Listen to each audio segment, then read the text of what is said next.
is your take on the revelations of the Facebook whistleblower?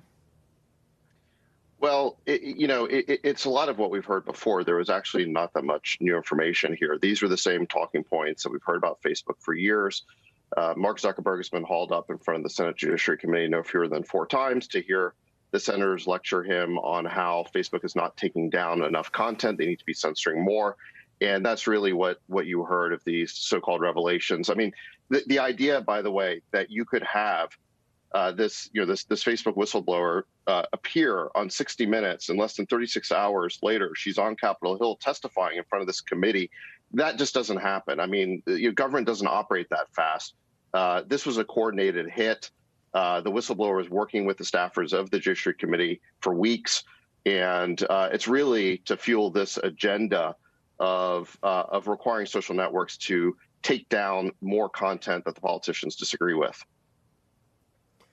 Well, look, David, there was a lot of talk of different types of regulation, including privacy regulation, including more regulation specifically focused on kids. So do you think there could be some valuable regulation to come out of this? I mean, Facebook has even said we advocate for more regulation of the internet. Well, and that's something to be careful of, because Facebook is a giant,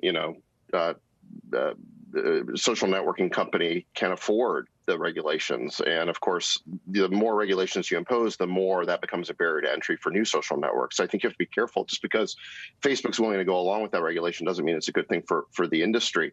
The regulation that I think would be most damaging, and that I think was really the point of this committee hearing, was the idea of imposing a new government oversight body akin to the FTC. And in fact, Frances Haugen even suggested that she should be appointed to this committee, in effect setting herself up as Mark Zuckerberg's boss.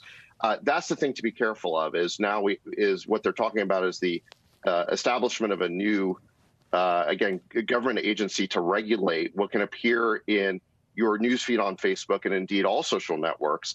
And the thing to be careful of here is that the First Amendment guarantees a free press, but it does not guarantee a free news feed.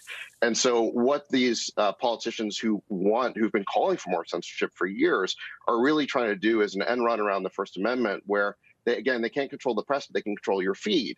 And that's something to be quite wary of, I think.